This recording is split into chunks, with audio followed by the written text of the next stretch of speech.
The gates of Voss Manor swung open before the car had even stopped moving, and Alessander Voss stepped out into the cold evening air with a face that gave nothing away. He had not called ahead. He had not written a letter. He had simply arrived, the way storms arrive, without warning and without mercy. The driver tried to speak, but Alessander was already walking, his long coat catching the wind, his eyes fixed on the tall stone house that had once been his whole world, and then for 5 long years had been nothing but a memory he refused to touch. He had left this place broken. He was returning as a man made of ice. Inside, the manor was warmer than he expected. Golden light spilled from the windows. Laughter echoed down the long hallway, small and bright, the kind of laughter that belonged to children. Alessander stopped in the doorway, frowning. There should have been no children in this house. His father was dead. His mother had passed years before that. The manor should have been empty, waiting only for lawyers and dust. He pushed open the door and stepped inside. 3 boys, no older than 4, came running across the marble floor, chasing each other with wooden toy horses, shrieking with joy. They stopped the moment they saw him. 3 identical faces turned up toward the stranger in the doorway, and for one long, unbearable second, Alessander could not breathe. He knew those eyes. He had seen them in the mirror every single day of his life. Henry Oliver. Felix, a woman's voice, quick and sharp with worry, came from the hallway behind the boys. "Come here, please, right now." Alessander lifted his gaze from the children to the woman hurrying toward them, and the world tilted beneath his feet. Elena Marsh. She stopped as suddenly as if she had walked into a wall. Her hand flew to gather the boys behind her, an instinct so fast and so complete that it told Alessander everything he needed to know before a single word was spoken. She was protecting them. From him. "You," she whispered. "Me," Alessander said, and his voice came out colder than he intended, though his heart was slamming against his ribs like a fist against a locked door. "I did not know my father kept a nursery." Elena's face went pale, then flushed, then pale again. She was older now, 5 years older, but she was still the same woman he remembered standing in the garden at midnight, still the same woman whose laugh he used to hear in his sleep, even after she had disappeared from his life without a trace. Except she had not disappeared. She had been here, in this house, all along. "They are not part of any story you need to know," Elena said quickly, her arm still wrapped around the smallest of the boys, who peeked out from behind her skirt with wide, curious eyes that were the exact shade of green as Alessander's own. "I work here. I clean, I cook, I look after the house. That is all you need to understand tonight." "That is not all I need to understand," Alessander said, stepping closer. His eyes moved from her face to the boys and back again, cataloging every detail, every impossible similarity. The same dark hair, the same stubborn chin, the same way the middle one crossed his arms exactly like Alessander used to as a child, according to old photographs his mother had kept. "Whose children are these, Elena?" "Mine," she said too fast. "And their father." Silence. The boys, sensing the tension without understanding it, huddled closer to Elena's legs. The oldest, a boy with a small scar above his eyebrow, tugged at her sleeve. "Mama, who is that man?" "Mama." The word hit Alessander like a blow to the chest. He had spent 5 years overseas building bridges and closing deals, and telling himself that the ache he carried was simply the price of duty, the price of walking away from a woman his father had called unsuitable, beneath the family name, a mistake waiting to ruin everything he had been born to inherit. He had told himself the ache would fade. It never had. And now here she was, standing in front of him with 3 small boys who looked like they had been carved from his own memories. "I asked you a question," Alessander said quietly, though quiet was somehow more frightening than shouting. "Who is their father?" "That is not something I owe you an answer to," Elena said, lifting her chin the way she always used to when she was frightened but refused to show it. "You left, Alessander. You left without a single word, and you do not get to walk back into this house after 5 years and demand answers about my life." "This is my house," he said. "My father's estate belongs to me now, every room, every hallway, every person standing inside it. So yes, Alina, I believe I do get to ask. Her eyes flashed with something between fear and fury. Behind her, the housekeeper, an older woman named Margaret who had worked for the Voss family since before Alessander was born, appeared in the hallway, drawn by the raised voices. She took one look at the scene in front of her, the young duke standing rigid in the doorway, Alina shielding the three boys like a wall, and her face went carefully blank in the practiced way of servants who have learned to see everything and say nothing. Master Alessander, Margaret said carefully, we did not expect you tonight. Clearly not, Alessander said, his eyes never leaving Alina. Nobody expected me, and yet here is a nursery full of children in a house that was supposed to be empty. Sir, it is late, and the boys should be in bed, Margaret said, trying to steer the moment toward calm water. Perhaps in the morning, when everyone has rested, matters can be discussed properly. Alessander wanted to refuse. Every instinct in him wanted to plant his feet in that hallway and demand the truth immediately, tonight, before he could talk himself out of the terrifying thought forming in his mind. But the smallest boy, Felix, had begun to cry softly, frightened by the tension in the room, and Alina knelt at once to comfort him, her whole body curving protectively around the child in a way that made something in Alessander's chest crack open. Whatever the truth was, he would not force it out of her in front of three frightened children. Fine, he said. Mourning then, but do not think for one moment, Alina, that I am going to let this go. I want the truth, all of it. Alina did not answer him. She gathered the boys, murmuring soft, soothing words, and led them away down the hallway toward the east wing, her spine straight even as her hands trembled where the children could not see them.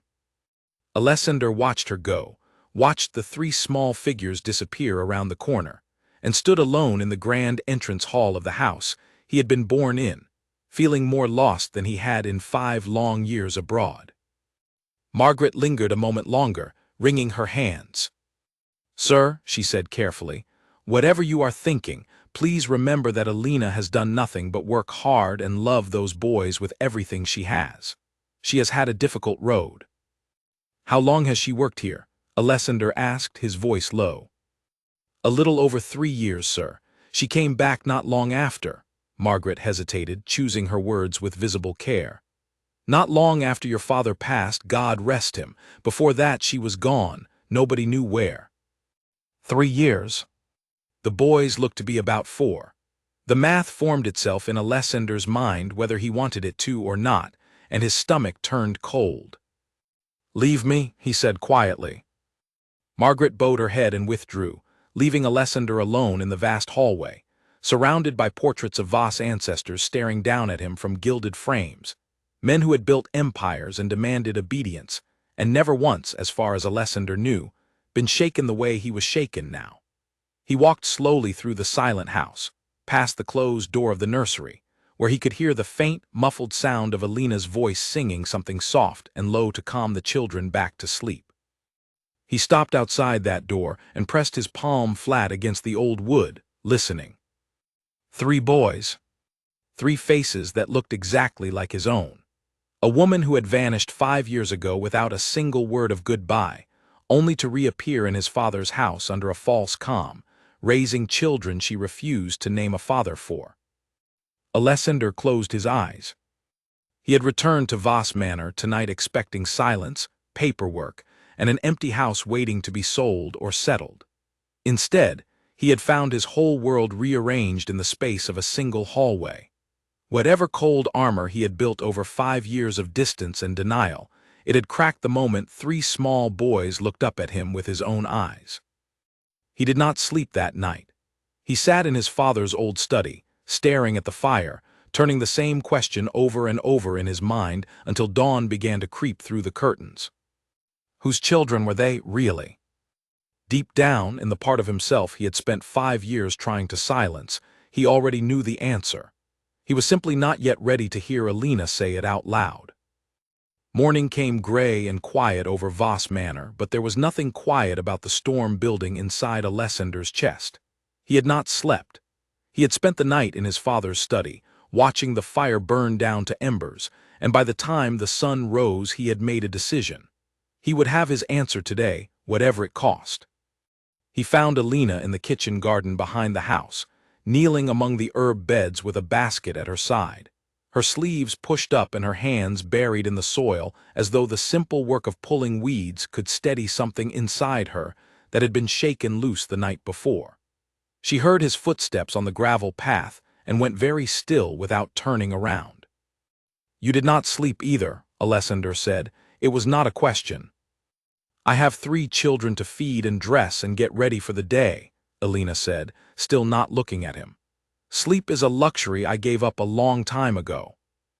"Then let us not waste the morning," Alessander said, walking closer until his shadow fell across her. "I want the truth, Alina, not tomorrow, not when it is convenient for you. Now."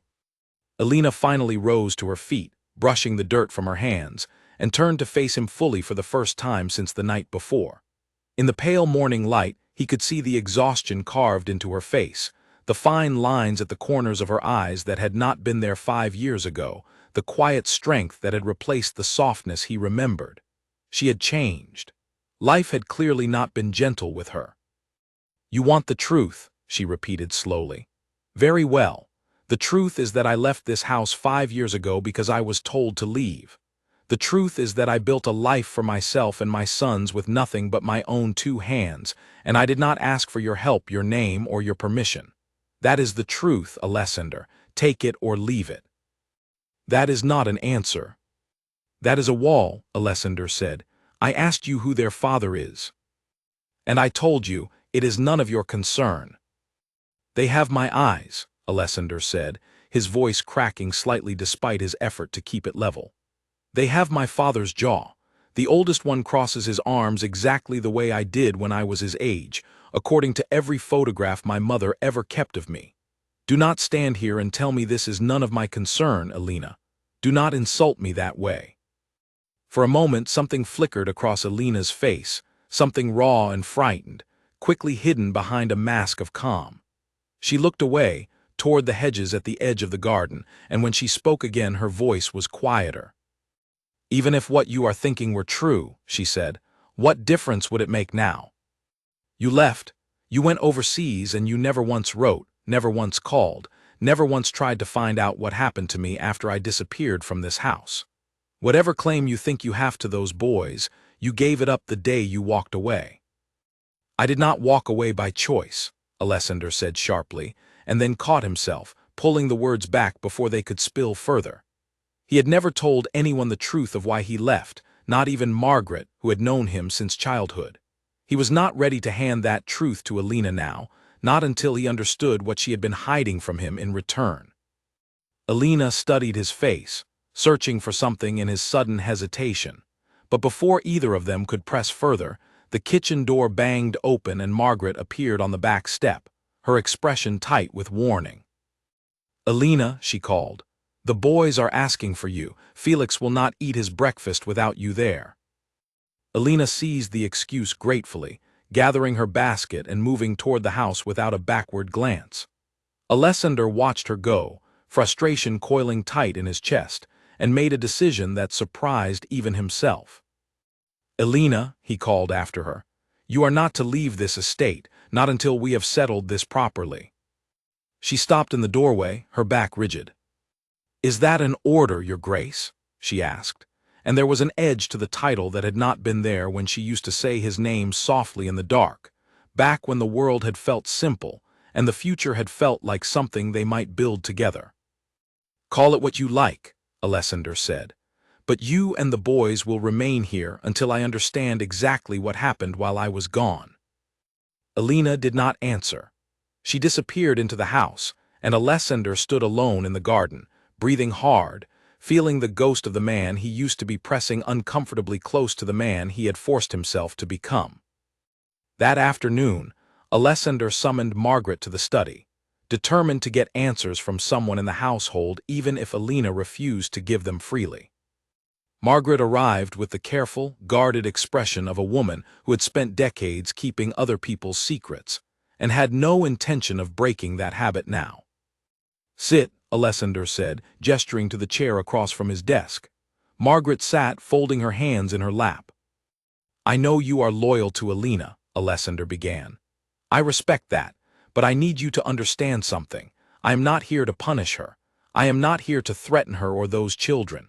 I need to know the truth, Margaret, because if what I suspect is true, then those boys are my sons, and I have spent 4 years not knowing they existed.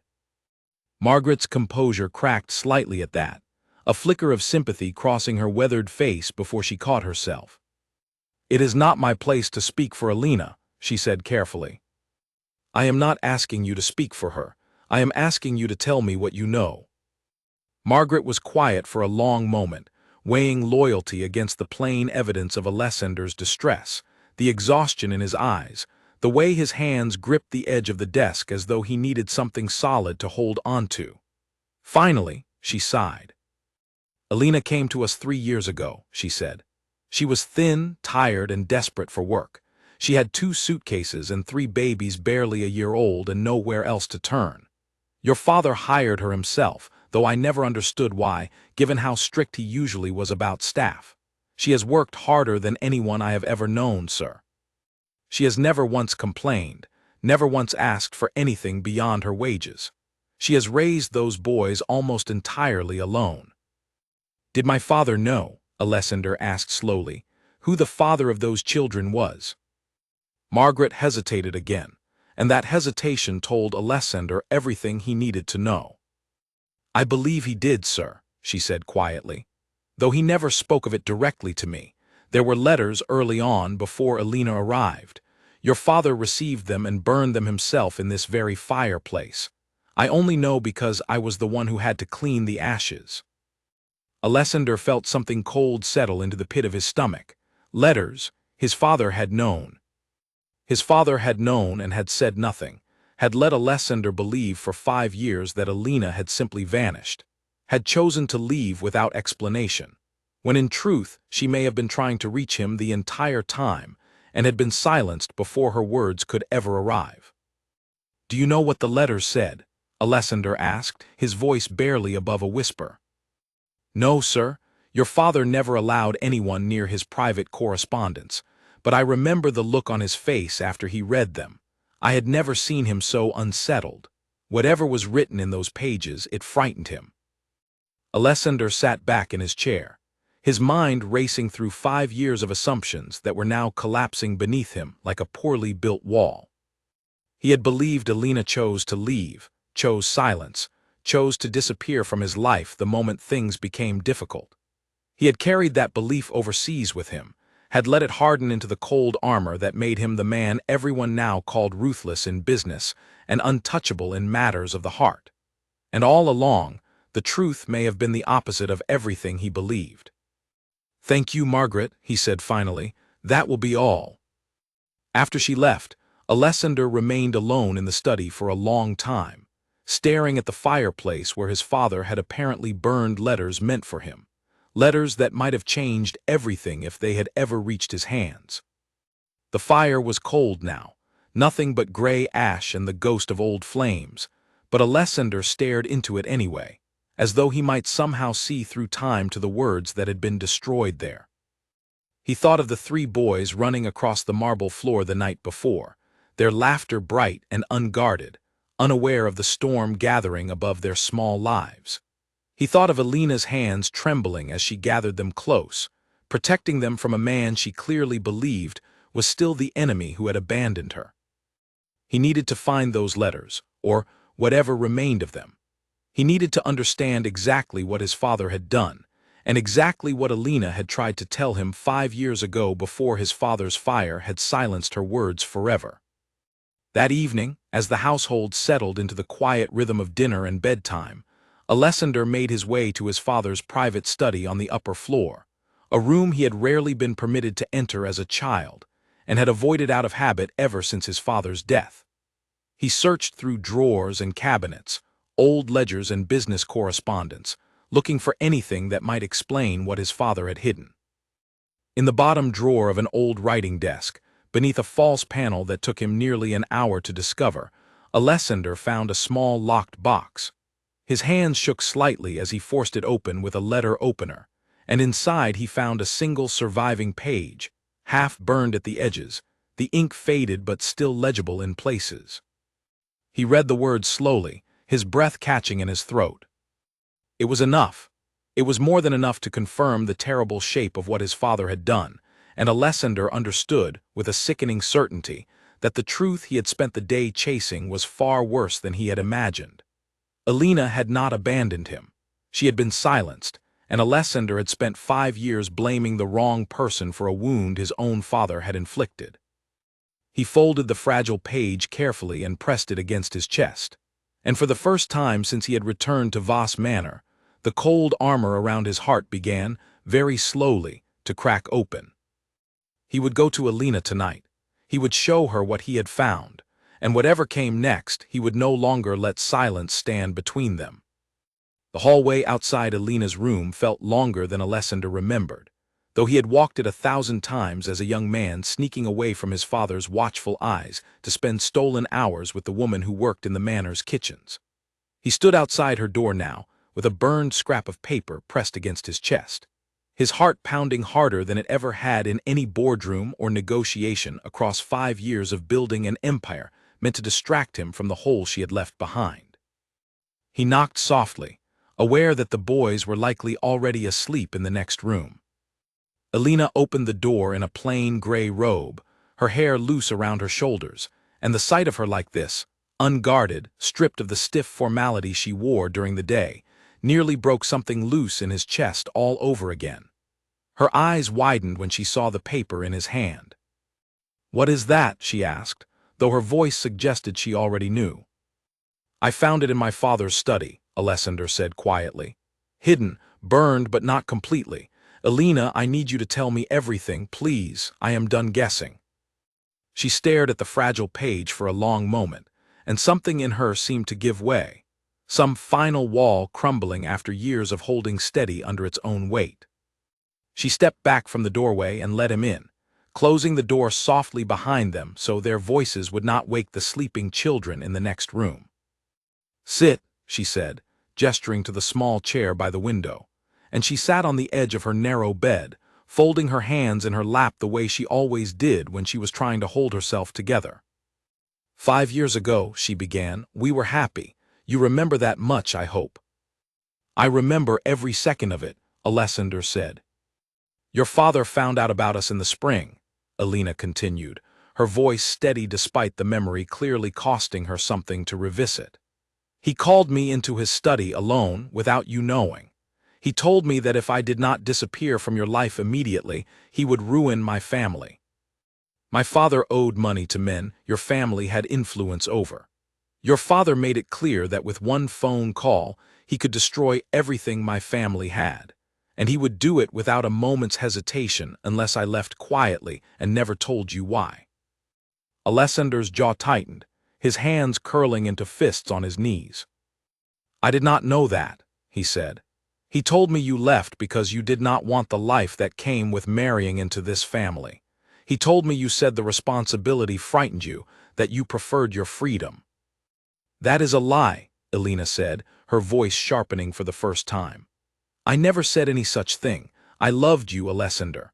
I was terrified of losing you, not of gaining you, but I was more terrified of what your father would do to my family if I refused.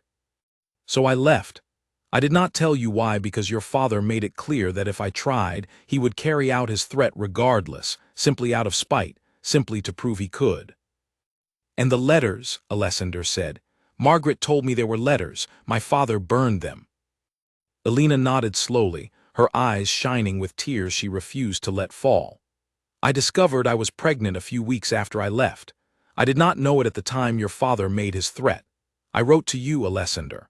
I wrote 3 times, begging you to understand, telling you the truth even though I was terrified of what it might cost my family. I addressed every letter to you directly. I never once suspected your father would intercept them before they ever reached your hands." Alessander closed his eyes, the weight of 5 wasted years settling over him like a physical thing. He had spent half a decade building an empire out of grief, telling himself that Alina had chosen to walk away, that she had never truly loved him the way he loved her, and the entire foundation of that belief had been a lie constructed by his own father to protect a family name that Alessander no longer wanted to carry with any pride.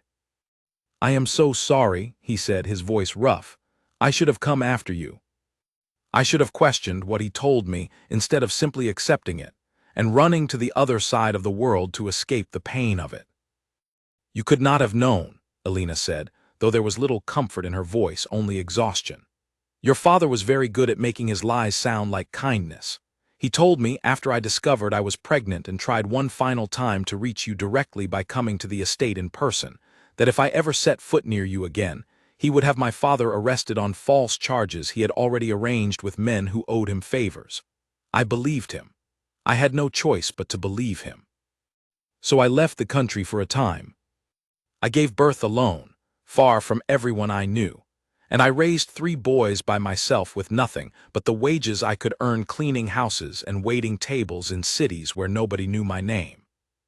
The image of Alina, alone and pregnant and frightened, giving birth to triplets in some unfamiliar place with no family and no support, settled over Alessander like a physical weight pressing down on his chest.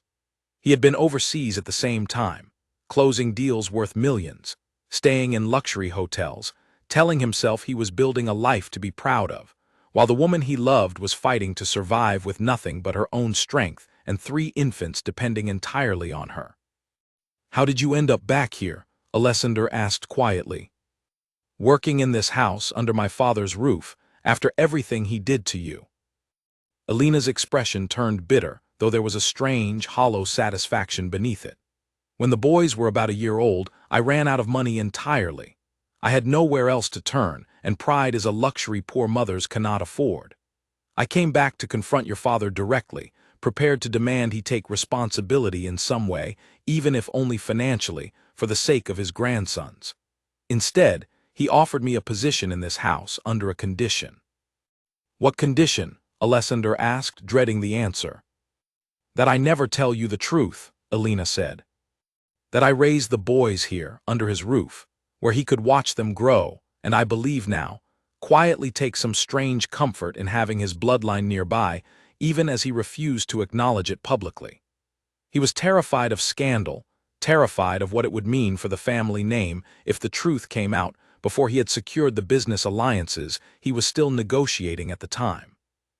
He told me if I agreed to his silence, he would provide for the boys, allow them to grow up safely, educated, fed, and sheltered. If I refused, he promised to make certain I never found work again anywhere in this country, and that my family would suffer for it." "So you agreed," Alessander said. "I agreed," Alina confirmed, tears finally spilling over despite her best effort to hold them back. "I agreed because I had 3 small children who needed food and safety more than they needed the truth about their father. I told myself that someday, when they were older, when your father could no longer control every part of our lives, I would find a way to tell them everything.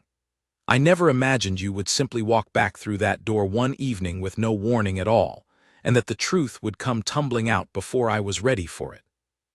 Alessander crossed the small room and knelt in front of her, taking her trembling hands in his own, and for a long moment neither of them spoke.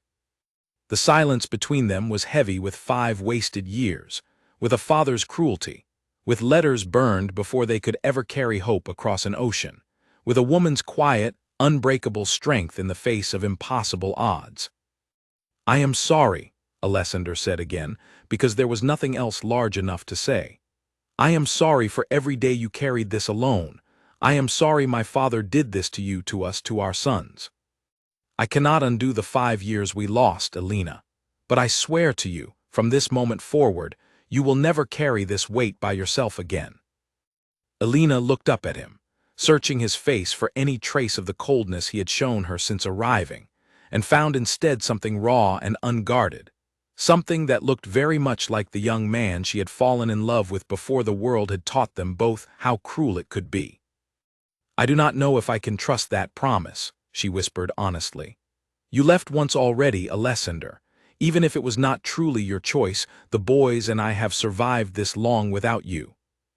I am not sure it is fair to them, or to me, to simply open the door and let you back in because you now understand the truth." "I am not asking you to trust me blindly," Alessander said. I am asking for the chance to earn it, slowly if that is what it takes. I do not expect forgiveness tonight or tomorrow or even this year. But I am not leaving, Alina, not this house and not the lives of my sons, not ever again. Alina studied him for a long moment, the flickering candlelight throwing soft shadows across her tired, beautiful face, and something in her posture finally eased. Just slightly, the rigid wall she had built over 5 years shifting to allow the smallest crack of light through. They know nothing about you, she said quietly. As far as they understand, they have no father. I have never lied to them outright, but I have never told them the whole truth either. I do not know how to explain any of this to 3-4-year-old boys without frightening them. We will figure it out together, Alessander said. Whatever it takes. I do not want to force my way into their lives as a stranger demanding to be called father overnight. I want to earn that too, the same way I want to earn your trust. For the first time since his return, Alina allowed herself a small, exhausted smile, the first genuine warmth she had shown him since he stepped through the manor doors the night before. They love horses, she said softly. Wooden ones mostly, since we cannot afford real ones. Felix, the youngest, is terrified of thunderstorms. Oliver never stops asking questions about everything, and Henry, the oldest, likes to pretend he is in charge of his brothers, though he is only older by 4 minutes. Alessander felt something warm bloom in his chest at these small, precious details, fragments of the sons he had missed knowing for 4 years. Fragments Alina was finally, carefully, beginning to share with him. "Tell me more," he said. "Tell me everything I have missed." And for the rest of that quiet, candlelit night, Alina did exactly that, filling in 4 years of missing history one small memory at a time. While outside the window the cold autumn wind moved through the old trees of Voss Manor, carrying with it the first fragile promise of a future neither of them had dared to imagine only 2 days before.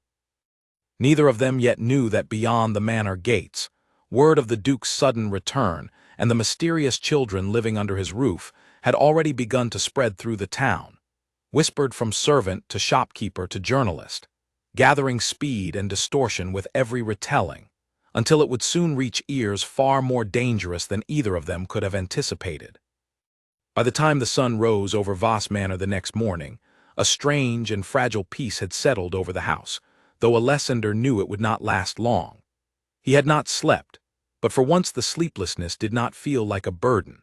He had spent the night listening to Alina speak of their sons, memorizing every small detail she offered him like a man starving for information he had been denied for far too long.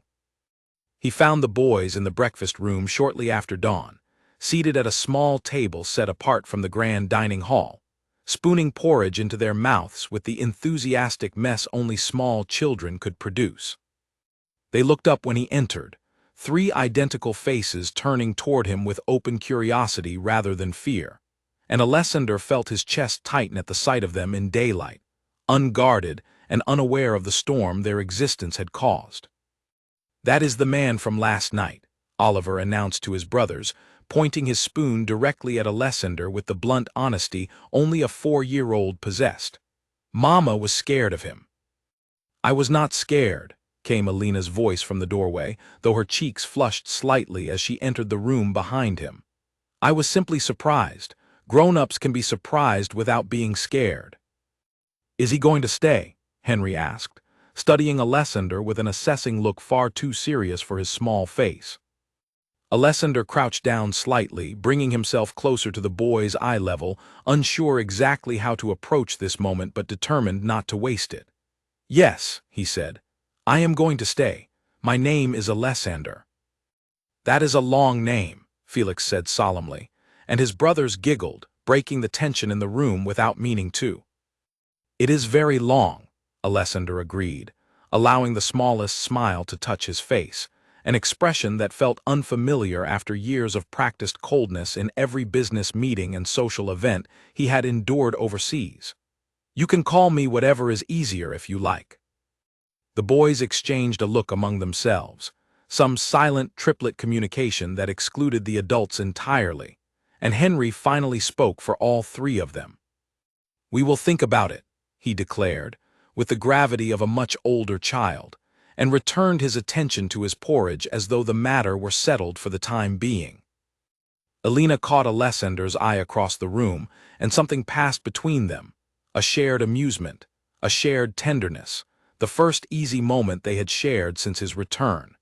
It was small, but it felt like the beginning of something neither of them had dared to hope for only 2 days earlier. The morning passed more gently than Alessander had expected. He spent an hour in the garden watching the boys race their wooden horses across the gravel paths, resisting the urge to intervene when Felix stumbled and scraped his knee, instead watching with something like awe as Henry immediately abandoned his own game to comfort his younger brother, patting his back with clumsy, earnest affection. These were his sons. Small, strange, wonderful strangers who shared his blood and his eyes, and apparently, his stubborn nature, and he had missed 4 years of watching them grow into exactly who they already were. But peace, as Alessander well understood from years of navigating business and family alike, rarely lasted long without challenge. That afternoon, his lawyer, a sharp and efficient man named Gregory Finch, arrived at the manor for a previously scheduled meeting regarding the settlement of the late Duke's estate. Alessander had nearly forgotten the appointment amid the chaos of the previous 2 days, but Gregory's arrival forced him to confront a new and urgent problem, one that had nothing to do with love or family, and everything to do with power, money, and the sharp-toothed world of business rivals waiting eagerly for any sign of weakness in the Voss family's foundation. "There is a matter we need to discuss privately," Gregory said. Once they were settled in the study, his expression carefully neutral in the way of a man delivering news he suspected would not be welcome. "It appears word has already begun to spread regarding the children currently residing at the manor." Alessander felt his stomach drop. "How is that possible? We have barely had time to process the truth ourselves." "Servants talk, Your Grace, however loyal they may be, and where servants talk, word travels quickly to those who wish to profit from it," Gregory said. "Specifically, I have received a call this morning from a contact within Halloway Industries. They are aware that unacknowledged children may be living at Voss Manor, and given the ongoing negotiations between your family and theirs regarding the shipping contracts, I suspect they intend to use this information to their advantage." Alessander's jaw tightened. Halloway Industries had been circling the Voss family's shipping interests for years, waiting for any opportunity to weaken their position and seize control of contracts that had belonged to the Voss name for 3 generations. Victor Halloway, the company's ambitious young head, had never made any secret of his desire to see the Voss empire crumble, and a scandal involving hidden children and a Maid's silence would be more than enough fuel to damage the family's reputation across every boardroom that mattered. "What exactly are they planning?" Alessander asked. "At this stage, only rumors and quiet inquiries," Gregory said. "But given Victor Halloway's history, I would not be surprised if this finds its way into the press within the week, likely framed in whatever manner causes the most damage to your family's reputation, and potentially to Miss Marsh's as well." The mention of Alina's name in that context sent a fresh wave of protective fury through Alessander, sharper and more immediate than any business threat he had faced in years of overseas negotiations. He had spent 5 years building a reputation for coldness precisely because it kept him untouchable, immune to the games rivals played to gain leverage. But this was no longer a game about contracts or shipping routes. This was about Alina, about 3 small boys who did not yet understand the world they had been born into, and Alessander found that his usual detachment offered him no comfort at all. "I want to know the moment anything appears in the press," Alessander said, "and I want you to look into every possible angle Halloway might use, so we are prepared before they strike." "Of course, Your Grace," Gregory said, gathering his papers. "Might I ask before I go how you intend to handle the situation itself?"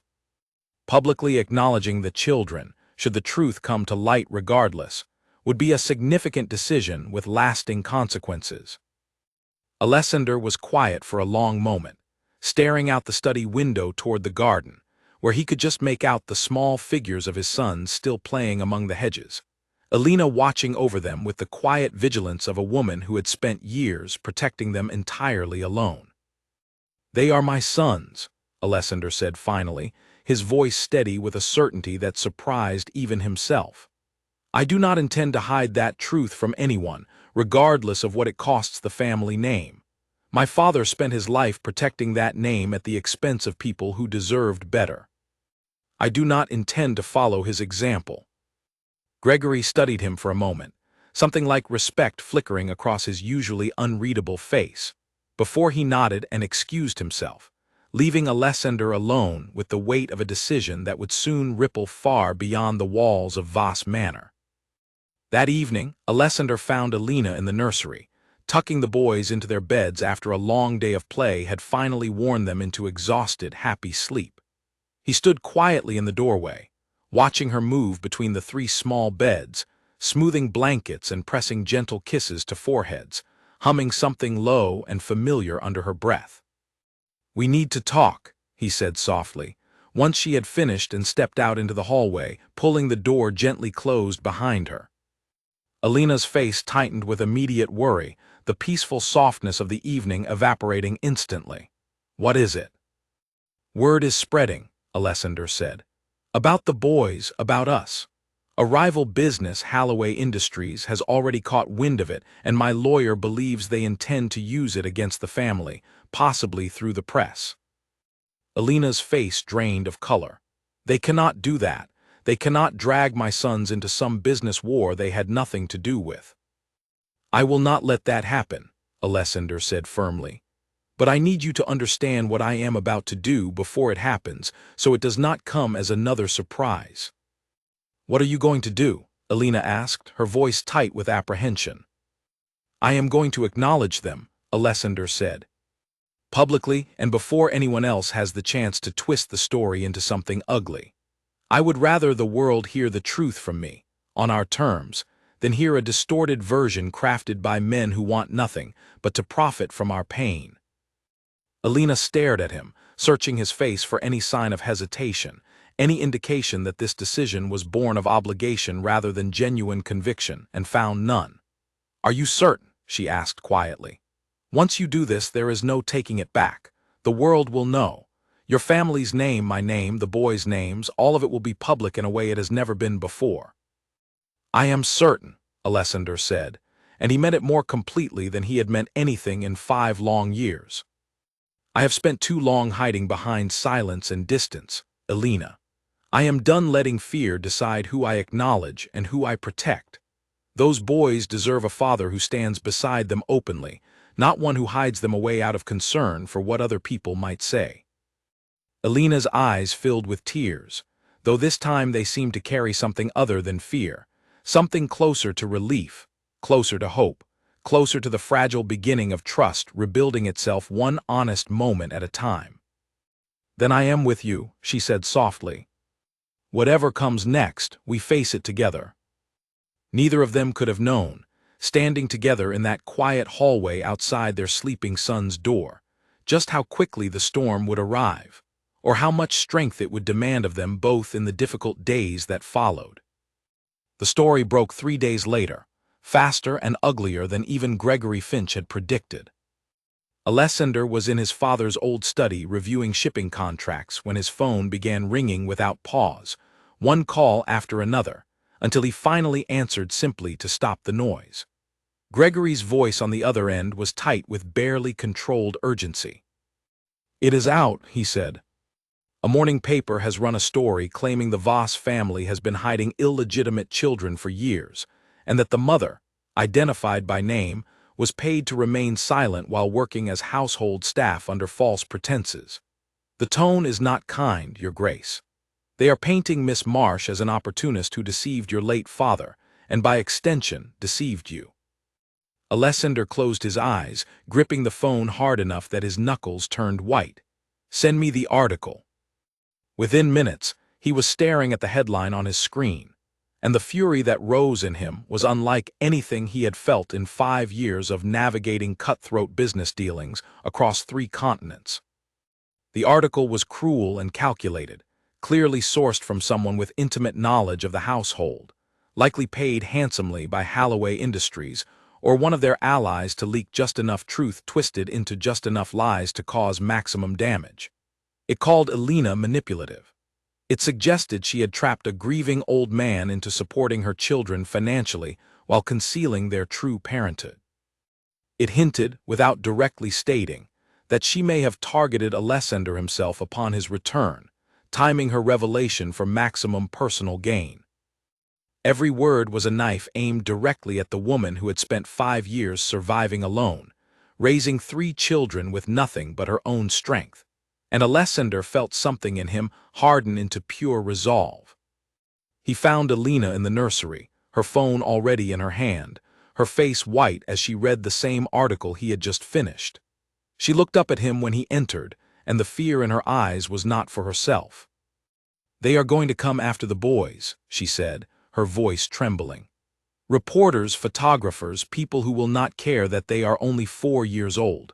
I have spent their entire lives protecting them from exactly this kind of attention, and now—" "I will not let that happen," Alessander said, crossing the room and taking her hands firmly in his own. "This is exactly why I told you I intended to speak first, before anyone else could control the narrative. Today that changes. We are not going to hide from this. We are going to answer it directly, on our own terms, with the truth. The truth includes things about your father that could damage the family's reputation just as badly," Alina said. "Are you prepared for that, for the world to know what he did?" "My father is dead," Alessander said simply. "His reputation cannot be harmed any further by the truth, but yours and the boys certainly can be harmed by silence. I would rather protect the living than shield the memory of a man who caused you 5 years of unnecessary suffering." Within hours, Gregory had arranged a formal statement, and by evening, Alessander stood before a small gathering of journalists assembled at the gates of Voss Manor, Alina beside him, her chin lifted despite the visible tension in her shoulders. The boys remained safely inside, watched over by Margaret, far from the flashing cameras and shouted questions that greeted Alessander and Alina as they stepped forward. "I understand there have been reports published today regarding my family," Alessander began, his voice steady and carrying easily across the small crowd despite the storm of emotion churning beneath his calm exterior. "I want to address them directly and honestly, rather than allow speculation and distortion to continue unchecked." The reporters quieted, pens and recorders raised in anticipation. "The 3 boys living at Voss Manor are my sons," Alessander continued, and a ripple of murmurs swept through the small crowd. "Their mother is Alina Marsh, a woman I loved deeply 5 years ago, before my late father discovered our relationship and threatened to destroy her family unless she left my life without explanation. She did not deceive anyone. She did not manipulate anyone for personal gain. She was silenced, threatened, and forced into hiding a truth she desperately wanted to share, and she has spent every day since raising our sons with more strength and dedication than most people could ever imagine." A reporter near the front called out, "Can you confirm your father was aware of the children's existence?" "I can confirm that my father knew," Alessander said, his voice hardening slightly. "I discovered letters he deliberately destroyed, letters Alina wrote to me years ago attempting to tell me the truth, letters I never received because my father chose to protect the family's reputation rather than allow his own son the chance to know he had children. Whatever mistakes were made in this situation, they were not made by Alina Marsh. They were made by my father, and I will not allow his memory to be protected at the expense of the woman and children who suffered because of his choices." The garden fell into a stunned, heavy silence, broken only by the rapid clicking of camera shutters. Alina stepped forward slightly, her voice quieter than Alessander's but no less firm. "I ask only that you allow my sons the privacy every child deserves. They are 4 years old. They did not choose the circumstances of their birth, and they should not be made to suffer for decisions made by adults long before they were old enough to understand any of it." The statement, brief and unflinching, spread far faster than the original article that had prompted it. By the following morning, public sympathy had shifted dramatically. Commentators praised Alessander's willingness to publicly acknowledge his sons rather than hide behind wealth and privilege. Alina's quiet dignity, captured in photographs taken during the brief press conference, earned her widespread admiration rather than the scorn the original article had attempted to manufacture. Holloway Industries, rather than gaining leverage from the scandal, found themselves facing uncomfortable questions about their possible involvement in leaking distorted information to the press. Questions that threatened to damage their own reputation, far more than anything they had hoped to inflict on the Voss family. But even as public opinion turned in their favor, the personal cost of the ordeal weighed heavily on both Alessander and Alina. The boys, despite Margaret's best efforts to shield them, sensed the tension in the household, the unfamiliar presence of strangers occasionally lingering near the manor gates, the hushed, worried conversations between the adults around them. Henry, ever perceptive beyond his years, asked Alina one evening why people kept taking pictures of their house, and Alina found herself struggling to explain a situation she barely understood herself. That night, after the boys had finally settled into uneasy sleep, Alessander found Alina sitting alone in the garden, wrapped in a heavy shawl against the evening chill, staring up at the stars with an expression of profound exhaustion. "You did not have to say all of that today," she said quietly, without turning to look at him as he approached. "About your father, about everything he did, you could have simply confirmed the boys were yours and left the rest unspoken." "I could have," Alessander agreed, settling onto the bench beside her. "But I am tired of protecting lies, Alina. I spent 5 years believing a version of events my father constructed to serve his own interests, and it cost us 5 years we can never get back. I will not spend the rest of my life continuing that pattern of silence, especially not at your expense." Alina finally turned to look at him, and in the soft moonlight, Alessander could see the toll the day had taken on her. The fear and exhaustion mixed with something that looked almost like disbelief, as though she still could not quite trust that he meant everything he had said. "Thank you," she said simply, "for today, for standing beside me instead of behind me." "I should have been standing beside you 5 years ago," Alessander said. "I intend to make up for lost time, starting now." They sat together in comfortable silence for a long while, the tension of the day slowly easing from their shoulders, until Alina finally spoke again, her voice hesitant. "Victor Holloway will not simply let this go," she said. "Men like him do not accept defeat gracefully. If today's scandal did not weaken your family the way he hoped, he will look for another angle, another weakness to exploit." "I know," Alessander said grimly, "which is precisely why we cannot afford to let our guard down, even now that the public has turned in our favor. This is far from over." Alina nodded, her expression turning thoughtful and determined in the moonlight. "Then we prepare, together. Whatever Victor Holloway plans next, he will find that neither of us intends to be caught off guard a second time." Alessander reached over and took her hand, and this time she did not pull away. Instead, her fingers curled gently around his, a small gesture that carried the weight of everything unspoken between them. 5 years of loss and longing beginning, slowly and carefully, to rebuild itself into something that might one day resemble trust, and perhaps, eventually, something even deeper than the love they had once shared before the world had torn them apart. Neither of them could have predicted just how quickly Victor Holloway would move, or how personal his next attack would become, reaching far beyond business contracts and shipping routes into the very heart of the family Alessander and Alina were only just beginning to rebuild. A week after the press conference, Voss Manor had settled into a strange new rhythm, one that Alessander found himself growing more attached to with every passing day.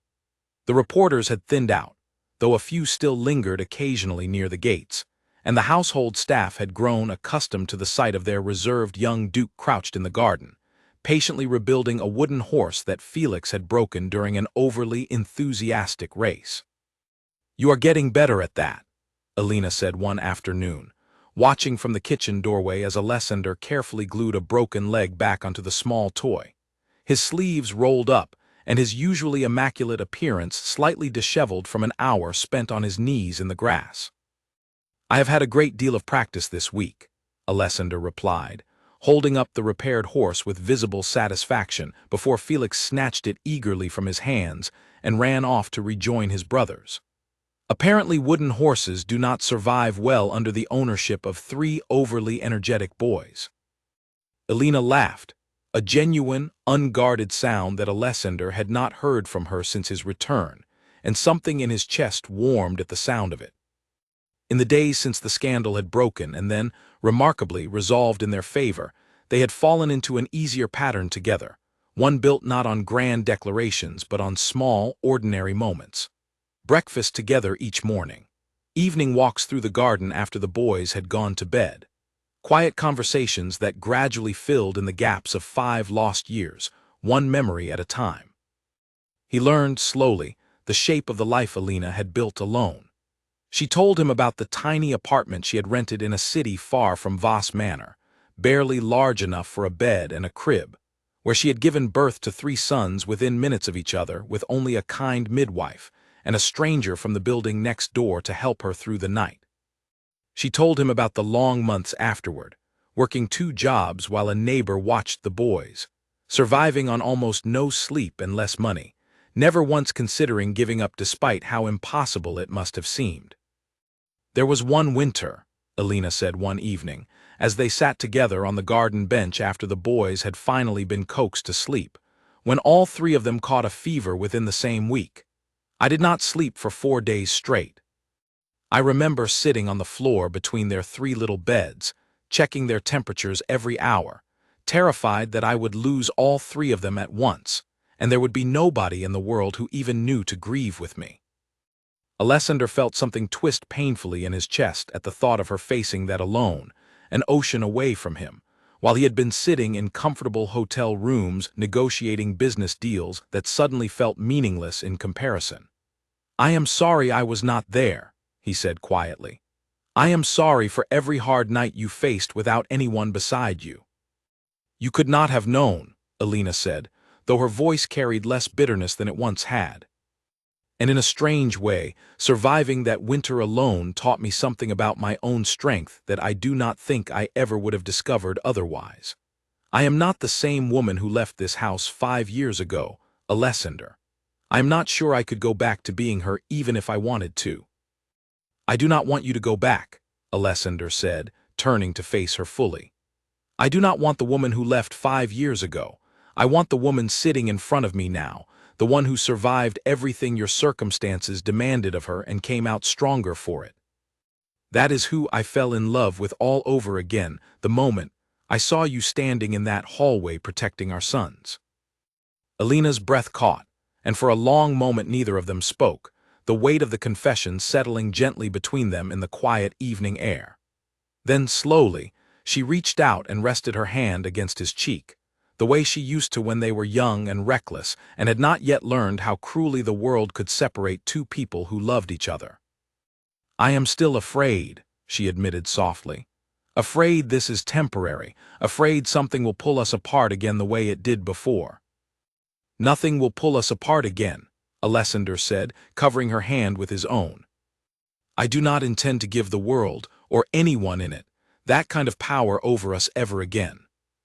Their conversation was interrupted by a soft rustling from the nursery window above, and both of them looked up to see 3 small faces pressed against the glass, clearly meant to be asleep, but instead watching the scene below with undisguised curiosity. Elena laughed and waved sternly toward the window, and the 3 faces disappeared instantly, followed by muffled giggling audible even from the garden. "They are entirely too observant for their own good," Elena said, shaking her head fondly. "They come by it honestly," Alessander said, and Elena's answering smile was the warmest he had seen since his return. Over the following days, Alessander made a deliberate effort to earn a place in his sons' lives, not through grand gestures but through patient, consistent presence. He learned that Henry, despite his serious demeanor, loved being read to before bed, insisting on the same story about a brave knight every single night without fail. He discovered that Oliver's endless questions, though occasionally exhausting, revealed a mind hungry for understanding everything around him. and Alessander found himself digging up old books from his father's library, simply to have better answers ready for the next inevitable barrage of questions. He learned that Felix, the quietest of the three, needed the most patience, warming slowly to new people, but rewarding that patience with a fierce, quiet loyalty once trust had been established.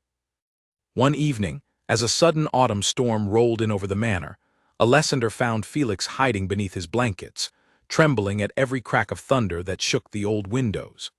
Elena was occupied settling Henry and Oliver, who found the storm thrilling rather than frightening, and Alessander hesitated only a moment before sitting carefully on the edge of Felix's small bed. "May I stay with you until it passes?" he asked gently. Felix peeked out from beneath the blankets, his small face pale with fear, and after a moment's consideration, nodded. Alessander sat quietly beside him, and when the next crack of thunder made the boy flinch, Alessander began speaking in a low, calm voice, telling an improvised story about the thunder simply being clouds having a rowdy conversation with each other high up in the sky, nothing more frightening than that. By the time the storm passed, Felix had fallen asleep with his small hand curled around Alessander's fingers, and when Elena appeared in the doorway to check on them, she found Alessander still sitting perfectly still, unwilling to wake the sleeping child by moving away, his expression softer than she had ever seen it. "You are good at this," she whispered from the doorway. "Better than I expected, given how little practice you have had." "I am learning," Alessander whispered back, carefully easing his hand free once he was certain Felix remained deeply asleep. "I intend to keep learning for as long as they will let me." As the weeks passed, the fragile peace within Voss Manor grew steadier, and Alessander found himself, for the first time in 5 years, genuinely content rather than simply successful. Business matters that once consumed his every waking thought now felt secondary to evenings spent building wooden block towers with his sons or quiet conversations with Elena that stretched long into the night, slowly rebuilding the trust and intimacy that his father's cruelty had once shattered. But peace within the walls of the manor did little to calm the storm still gathering beyond its gates. Gregory Finch arrived one afternoon with news that confirmed what Alessander had feared since the press conference weeks earlier. "Victor Halloway has not given up," Gregory reported grimly, spreading a series of documents across the study desk. "Having failed to damage your reputation through the press, our sources indicate he has shifted his approach entirely. He has begun reaching out to distant relatives of your family, specifically your father's sister, Lady Diana Voss, who has long harbored resentment over being excluded from the family's inheritance decisions." Alessander's stomach tightened at the mention of his aunt, a woman whose rigid adherence to old family traditions had made her deeply unpopular even among her own relatives. What exactly is Halloway offering her? "Support, financial and otherwise, in contesting the legitimacy of your son's claim to any portion of the family inheritance," Gregory said. "And I understand she intends to push for far more than a simple financial settlement. Sources suggest she plans to propose an alternative arrangement entirely, one that would remove Miss Marsh and the children from any position of influence within the family altogether." Alessander felt the familiar cold anger rising in his chest, sharper now than it had been during the initial press scandal, because this threat came not from a faceless rival corporation but from his own family, from someone who shared his blood, and yet seemed entirely willing to tear apart everything he had only just begun rebuilding. "When does she intend to make her move?" Alessander asked, his voice tight with controlled fury. "Soon," Gregory said, "within the week according to our information. I would recommend preparing yourself, and Miss Marsh, for what is likely to be an extremely difficult confrontation." That evening, Alessander relayed the news to Elena as they sat together in the study, the warmth of the earlier weeks suddenly clouded by the return of external threat. Elena listened in tense silence, her hands clasped tightly in her lap, and when Alessander finished speaking, she looked up at him with an expression that mixed fear and fierce determination in equal measure. "I will not let her take my sons from me," Elena said quietly, her voice steady despite the tremor of emotion beneath it. Not after everything it took to keep them safe this long. She will not take them, Alessander said, reaching across the space between them to take her hand firmly in his own. Whatever Lady Diana intends to propose, whatever alliance she has formed with Holloway, I will not allow either of them to tear this family apart. We have already survived worse than this. We will survive this too. Alina nodded, though the worry in her eyes did not fully fade, and outside the study window, the autumn wind picked up once more, rattling the old glass panes as though the manor itself sensed the coming storm and was bracing for whatever confrontation the following days would bring. Lady Diana Voss arrived at the manor exactly 1 week later, precisely as Gregory had warned, sweeping through the front doors in a dark fur coat with the unmistakable air of a woman who believed the entire estate still belonged, in some fundamental way, to her rather than to her nephew. Alessander met her in the main hall, his expression carefully composed despite the tension coiling tight in his chest, and behind him, at a respectful distance, Alina stood quietly, her arms crossed protectively as though bracing for an attack she knew was coming. "Alessander," Diana said, her voice carrying the same clipped formality he remembered from childhood visits, when she had always seemed more concerned with proper etiquette than genuine affection. "I see the rumors were not exaggerated. 3 children, and a maid standing in my brother's house as though she has any claim to it." "Alina has every claim to this house," Alessander said evenly. "She is the mother of my sons, and she will be treated with the respect that position demands in this house and everywhere else." Diana's lips thinned into a hard line, and she moved past Alessander into the sitting room without invitation, settling herself into a chair with the entitled ease of someone who had never once been told no in her entire life. "We need to discuss this situation properly, Alessander, without sentiment clouding the family's judgment. I have spoken with several important contacts, and I believe there is a path forward that protects the family name while still, if you insist, providing for these children financially." "I did not ask for a path forward," Alessander said, following her into the room with Alina close behind him. "I have already made my position clear to the public and to everyone in this family who cares to listen. My sons are Voss heirs, fully and completely, and their mother is not a problem to be solved." "Do not be naive," Diana said sharply.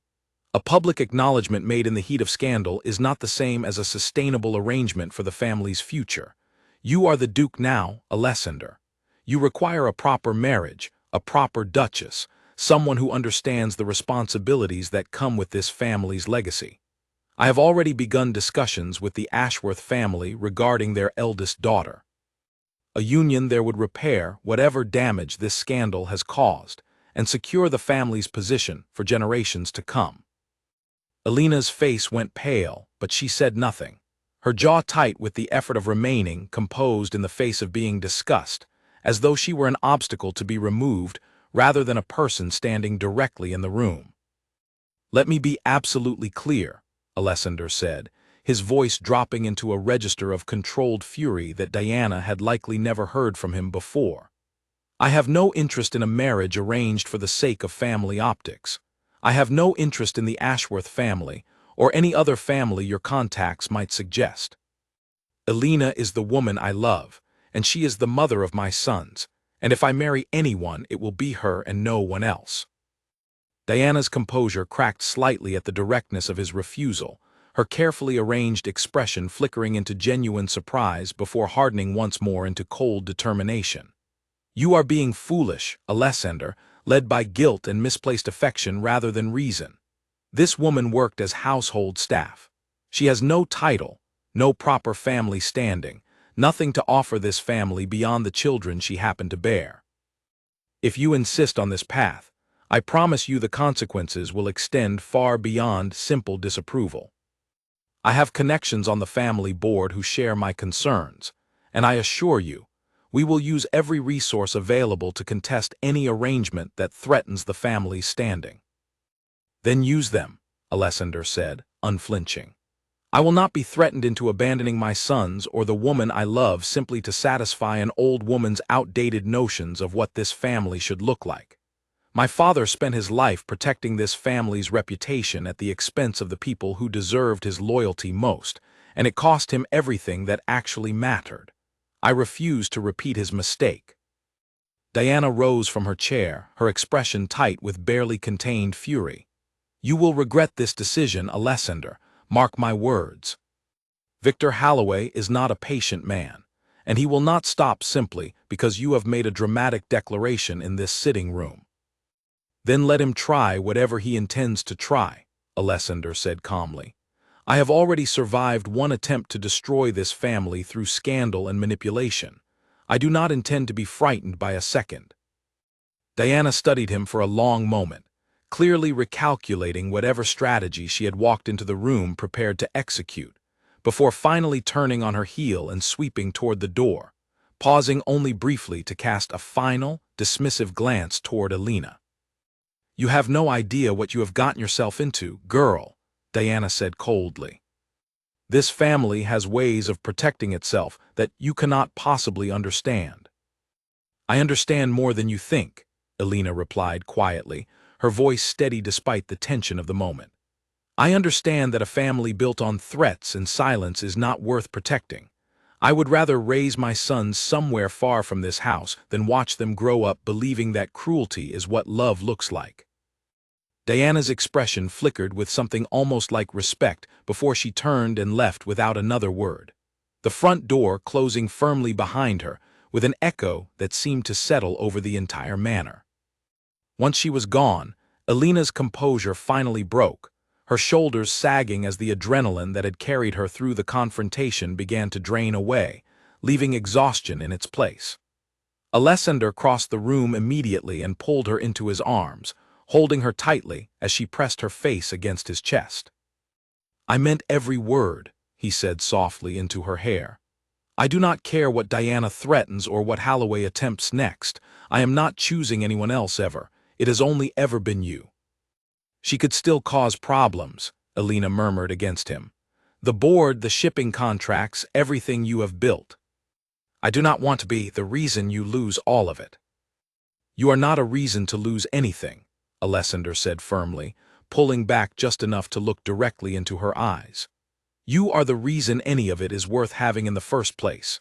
If Diana and Halloway want to fight, they will find one, but they will not find me willing to trade you and our sons for anything they have to offer.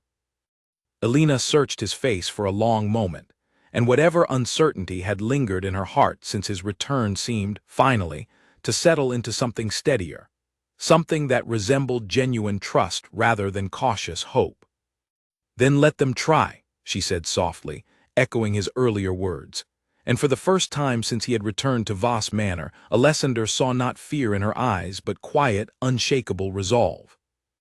Over the following days, true to Diana's warning, whispers of a coming legal challenge began circulating among the family's business associates, and Gregory reported growing pressure from certain board members sympathetic to Diana's position. But Alessander, rather than retreating into the cold detachment that had defined him for 5 years, found himself approaching each new challenge with a clarity of purpose he had never possessed before. He was no longer fighting simply to protect the family name or the business empire he had built overseas. He was fighting for something far more important, something worth every risk the coming weeks might demand of him. And as the household settled into an uneasy calm, bracing for whatever Diana and Halloway intended to attempt next, Alessander began quietly making plans of his own, plans that would ensure, once and for all, that no threat from outside the manor gates could ever again tear his family apart.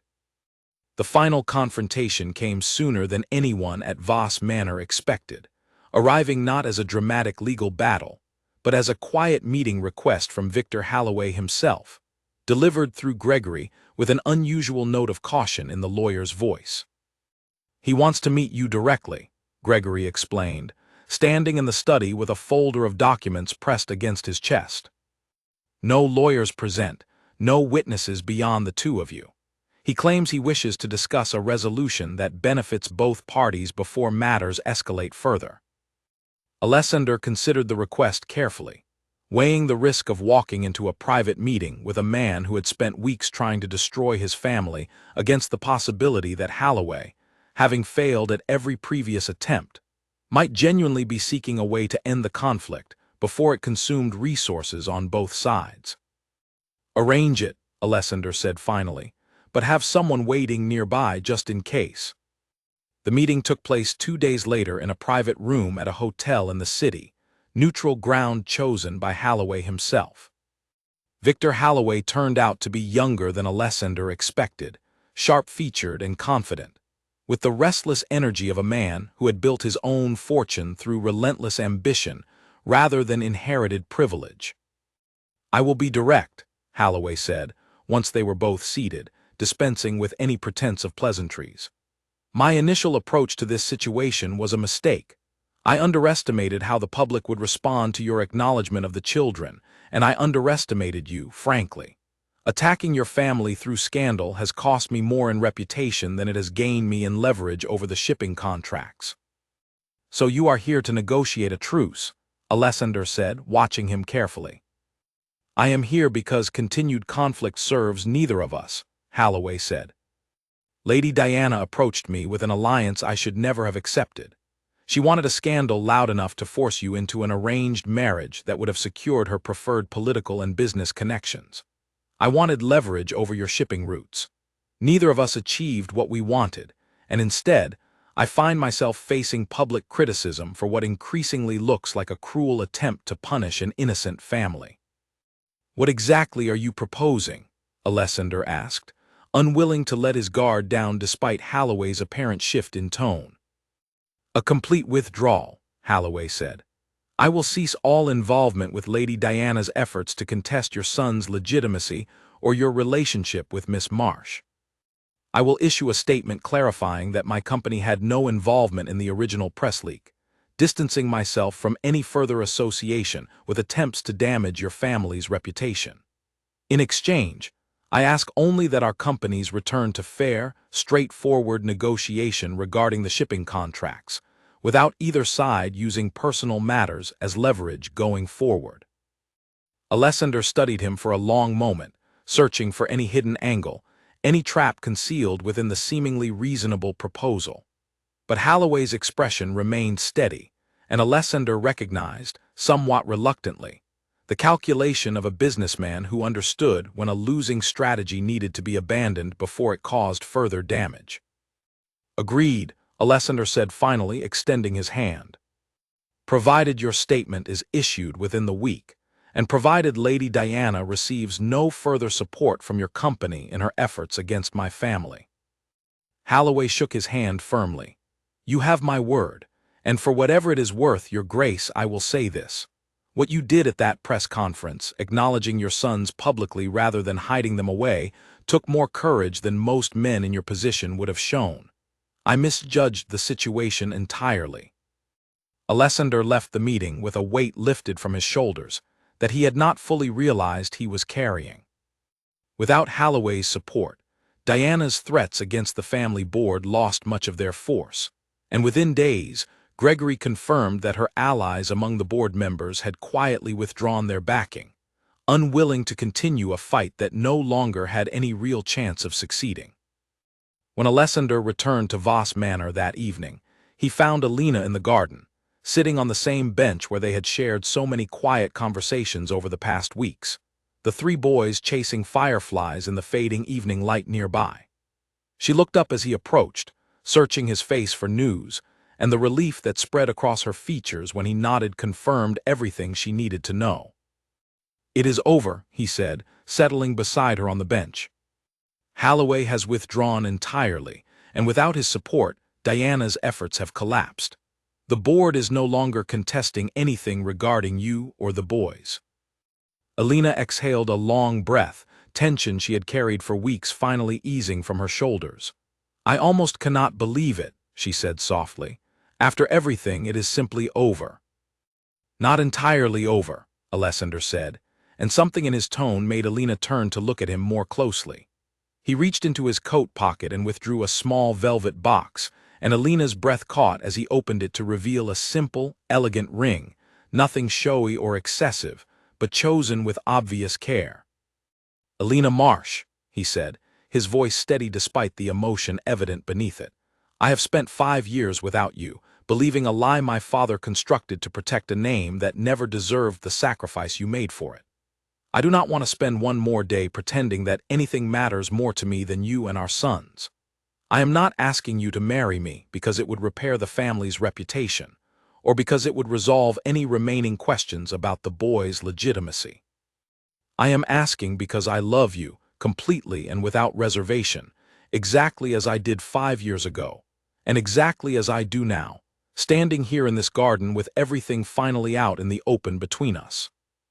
Alina's eyes filled with tears, and for a long moment she could not speak, overwhelmed by the culmination of everything the past weeks had demanded of her, fear and confrontation and hope all tangled together into this single, quiet moment beneath the darkening sky.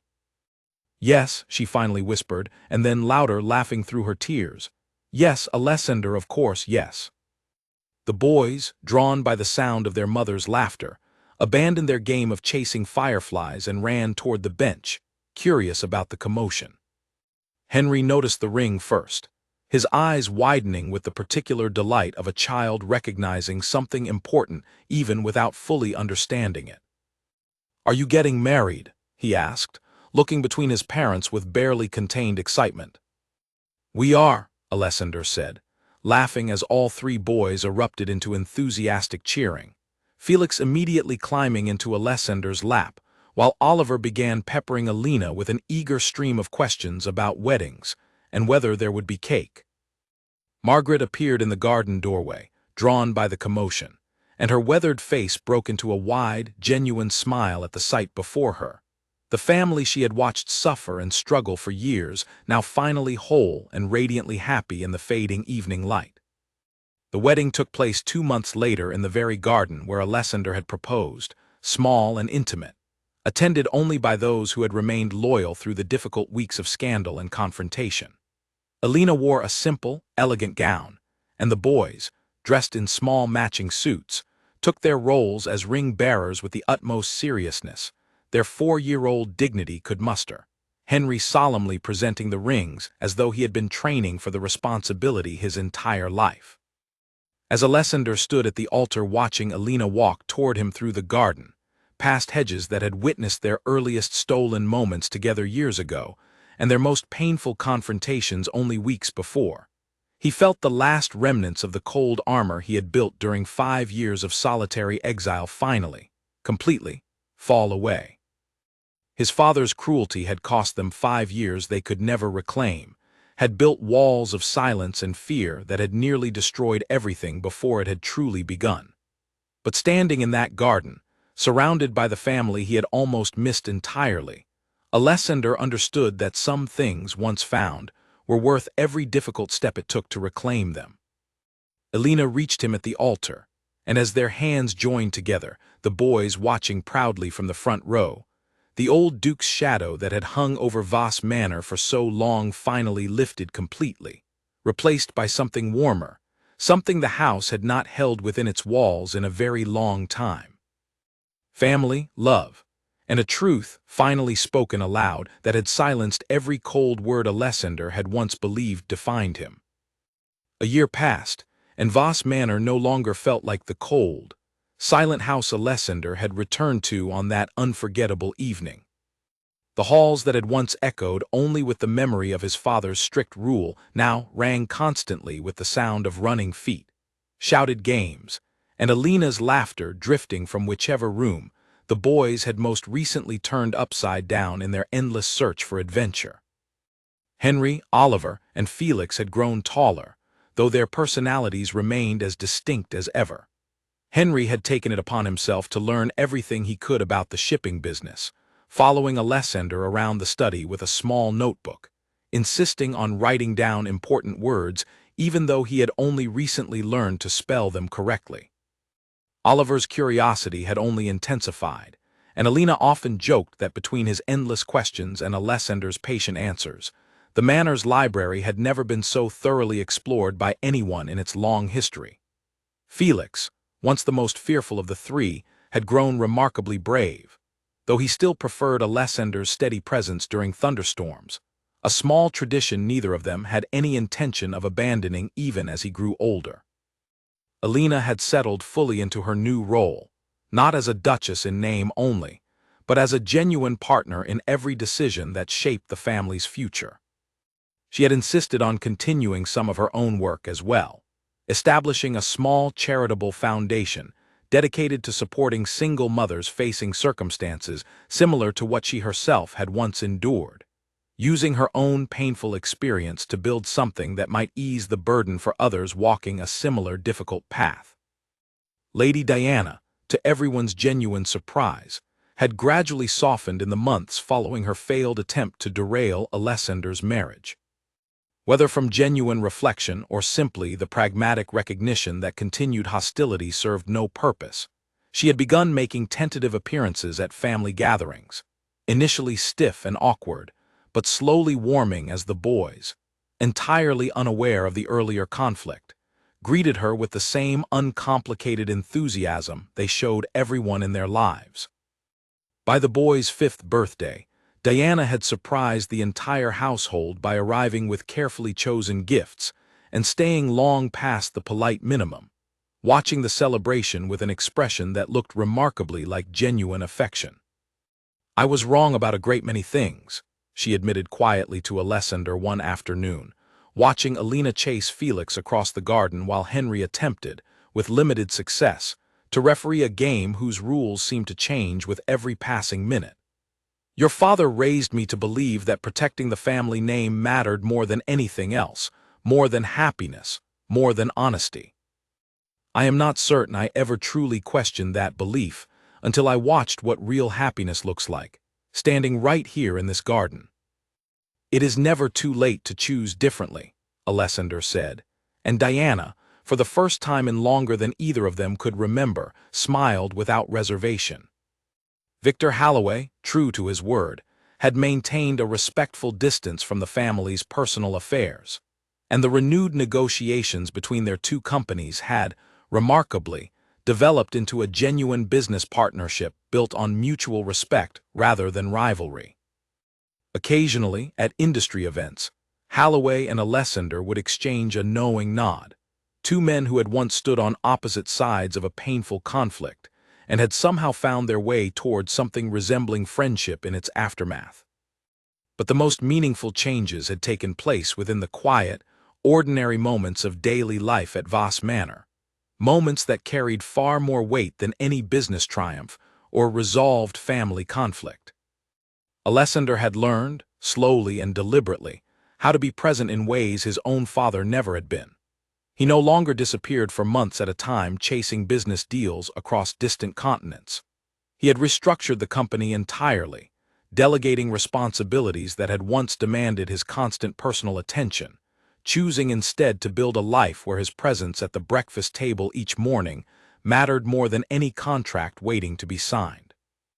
One evening, nearly a year to the day since his unexpected return to the manor, Alessander found himself once again standing in the doorway of the nursery, watching Alina tuck the boys into bed, humming the same soft tune she had sung on that very first night when everything between them had still felt fragile and uncertain.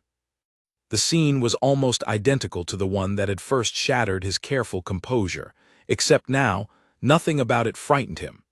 Now, it felt like coming home to exactly where he belonged. "You are staring again," Alina said softly, glancing over her shoulder with a knowing smile as she finished settling Felix beneath his blankets. "I like staring," Alessander admitted, stepping into the room and pressing a gentle kiss to her forehead. "I spent 5 years without this. I intend to appreciate every single moment of it now that I have it."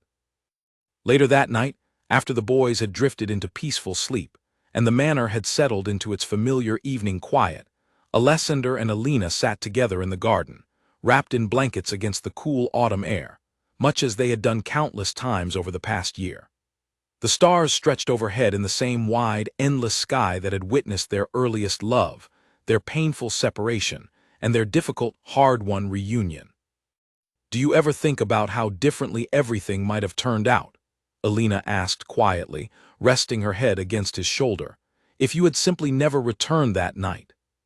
If you had stayed away, and I had continued raising the boys here without you ever knowing?" Alessander considered the question seriously, his arm tightening around her as he stared up at the stars.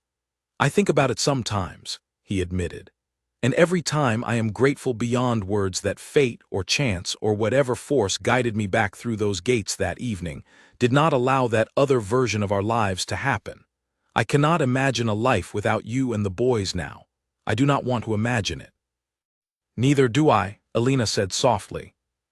They sat together in comfortable silence for a long while, listening to the quiet sounds of the manor settling around them. The distant call of an owl somewhere beyond the garden walls, the gentle rustle of autumn leaves stirred by a soft evening breeze. The cold, unwelcoming house Alessander had returned to that fateful night had transformed completely, not through any grand architectural change, but through the simple, powerful presence of a family finally allowed to exist openly, without fear, without silence, without the weight of secrets that had once nearly destroyed everything before it had truly begun. Somewhere above them, in the nursery window, a small night light glowed softly, a quiet reminder of the three boys sleeping peacefully within, unaware of how close they had once come to growing up without ever knowing their father, unaware of the courage it had taken their mother to protect them through years of uncertainty and fear, unaware of just how much their small, unguarded laughter on that first unexpected evening had been enough to silence 5 years of cold, careful distance in the space of a single hallway.